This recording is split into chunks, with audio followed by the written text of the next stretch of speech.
Bangladesh premier লিগে প্রথমবারের মতো নোয়াখালী থেকে দল দেখা যেতে পারে। এটা একদমই সত্য ঘটনা যদি প্রসেস মেনটেন করে আসে, আমি আবার বলছি। এবং একই সাথে ইন্টারন্যাশনাল কনসোর্টিয়াম যারা রয়েছে, আমরা জানি যে আমরা সিপিএল এ দেখি, আমরা IL-T20 দেখি, এই পার্টিকুলার যে কনসোর্টিয়ামগুলো রয়েছে তাদেরও অংশগ্রহণ এবারের বিপিএলটায় এনশিওর করা যায় কিনা। নোয়াখালী নিয়ে আলোচনা করতে গিয়ে বিডি ক্রিক টাইমে আমি একটা ইন্টারভিউ দিয়েছিলাম এবং সেটার খন্ডাংশ নিয়ে একটা রিলস করা হয়েছিল। সেটা নিয়ে মানুষের মধ্যে ক্ষোভ তৈরি হয়েছে, বিতর্কিত হয়েছে অনেক কিছু, এবং আমার প্রতি অনেকেই তাদের যে ভালোবাসার জায়গা সেই জায়গাটায় কষ্ট পেয়েছেন। নিঃস্বার্থভাবে নোয়াখালীবাসী যারা রয়েছেন, যারা আমার বক্তব্যের জন্য কষ্ট পেয়েছেন, তাদের কাছে আমি ক্ষমা প্রার্থী। এটা নিয়ে কোনো ধরনের বিতর্কের সুযোগ নেই বা আমি কোনো যুক্তিও দেখাতে যাব না। কষ্ট যারা পেয়েছেন তারা তো আমার কথায় কষ্ট পেয়েছেন, আমার ভিডিও তারা দেখেন, তো তাদের সাথে আমার কোনো ধরনের এই ইস্যুতে ডিবেট নেই। যা বলেছি যে তাদের কাছে আমি নিঃস্বার্থভাবে ক্ষমা প্রার্থী। ঘটনাটা কি ঘটেছে, কেন এই আলোচনা হয়েছে, একটু আপনাদের সাথে ক্লিয়ার করি। এবং আপনারা যদি মনে করেন কমেন্ট বক্সে জানাবেন, আমি আর কখনো নোয়াখালী ইস্যুতে কোনো কন্টেন্ট বানাবো না। আমি কিন্তু প্রথমত চাই বিপিএল এ নোয়াখালী আসুক। আমি যে কন্টেন্টটায় আমার যে স্পিচটা দিয়েছিলাম, শুরুর 3টা লাইন কি ছিল? নোয়াখালী ডিজার্ভিং, তারা এখানটায় আসা উচিত। দ্বিতীয় লাইন কি ছিল? Noakhali is a brand. তৃতীয় লাইন কি ছিল? নোয়াখালী মানুষের মন বড়। চতুর্থ লাইন কি ছিল? নোয়াখালীর মানুষের টাকা আছে। ভাই, এই কথাগুলো যখন কেউ তার বক্তব্যের শুরুতেই বলে, সেই মানুষটা কি নোয়াখালীবাসী, নোয়াখালীর মানুষ, নোয়াখালীর মানুষের অ্যাবিলিটি সম্পর্কে সন্দিহান? Definitely not. এবারের বিপিএল গভর্নিং কাউন্সিল চায় যে এরকম বড় জায়গা থেকে, যেখানকার কমিউনিটির একটা বড় রিপ্রেজেন্টেশন রয়েছে, শুধুমাত্র বাংলাদেশে না, বাংলাদেশের ইকোনমিতে না, ঢাকায় না, চট্টগ্রামে না, দেশের বাইরেও যাদের একটা বড় ইনফ্লুয়েন্স রয়েছে, ইকোনমিতে যাদের একটা বড় প্রভাব রয়েছে, যে মানুষগুলো টাকাওয়ালা এবং খরচ করতে পারে, তাদের মধ্য থেকে কেউ আসুক। কিন্তু আবার শুরুতে আমি বলেছি যে একটা প্রসেস মেনটেন করে আসুক। বিভাগীয় শহরগুলোর বাইরে কুমিল্লা যেভাবে এসেছে, এখন ওই প্রসেস মেনটেন করাটা নিয়ে বাংলাদেশ ক্রিকেট বোর্ডের ভেতরেই যখন নোয়াখালী থেকে একজন দল নেওয়ার আগ্রহ প্রকাশ করলেন, বিসিবিতে গেলেন, কিছুটা হলেও তারা ইতস্ত বোধ করেছে, বিব্রত হয়েছে। এমন না যে ফর্মালি এসে মাইক্রোফোনের সামনে ব্যাপারগুলো বলবে।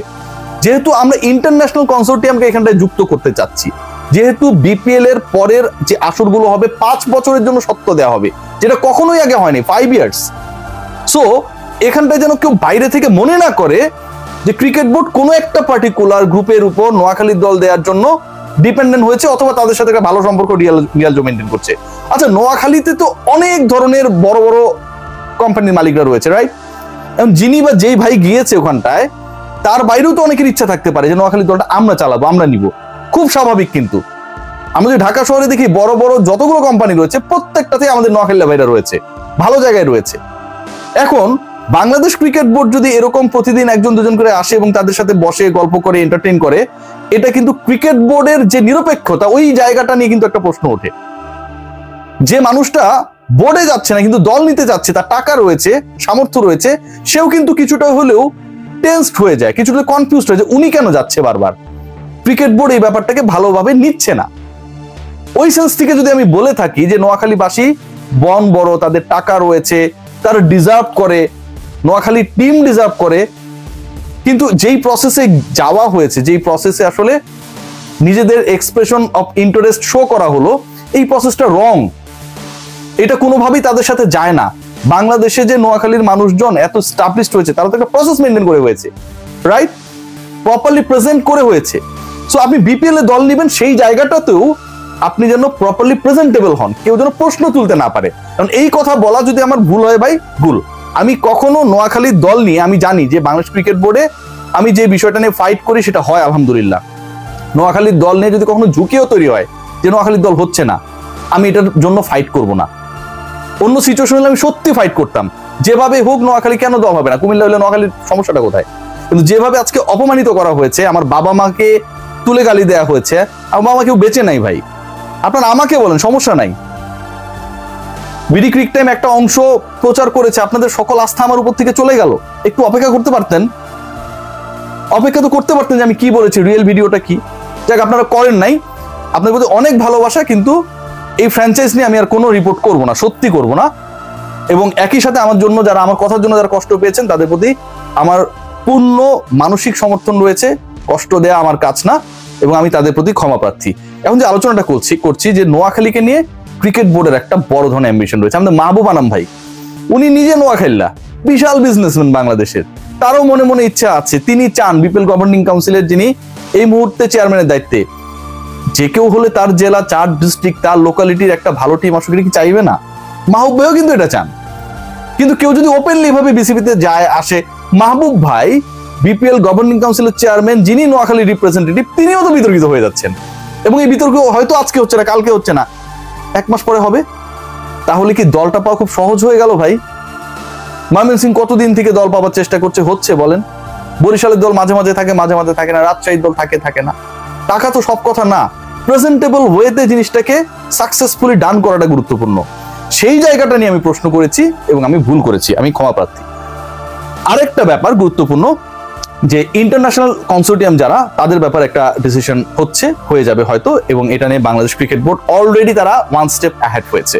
আমি একদম সিরিয়াস আলোচনায় যাচ্ছি, নোয়াখালীর ব্যাপার নিয়ে আগ্রহের ব্যাপারটা কোথায় আছে সেটা আমি শেয়ার করলাম আপনাদের সাথে। এবং সেই কনসোর্টিয়াম যদি অ্যাড হয়, তাহলে বাংলাদেশ ক্রিকেট বোর্ডের টার্গেট যেটা, যে অ্যাটলিস্ট 5টা ফ্র্যাঞ্চাইজির সাথে তারা চুক্তিবদ্ধ হবে নেক্সট 5 ইয়ার্সের জন্য।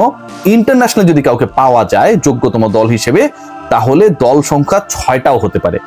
কারণ সবচেয়ে বড় ব্যাপার যে রংপুর এবং ফরচুন বরিশাল, মানে হচ্ছে বসুন্ধরা গ্রুপ এবং ফরচুন গ্রুপ, এই 2টা দল যেহেতু তাদের সাথে চুক্তি এখন কারোর সাথেই নাই, আবারও বিপিএল এ থাকবে, এটা নিয়ে কোনো ধরনের ডাউট নেই, এবং তারা অ্যাপ্লাই করলে তারা পাবে।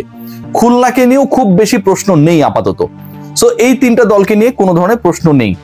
এখন রাজশাহীতে যদি একটা ভালো ওনার পাওয়া যায়, চট্টগ্রামের ওনারশিপ যেহেতু তিনি ডিফল্টার, মাহবুব আনাম ভাই বলেছে যে ডিফল্টার কাউকে রাখা হবে না, থাকা না থাকা নিয়ে যথেষ্ট প্রশ্ন রয়েছে।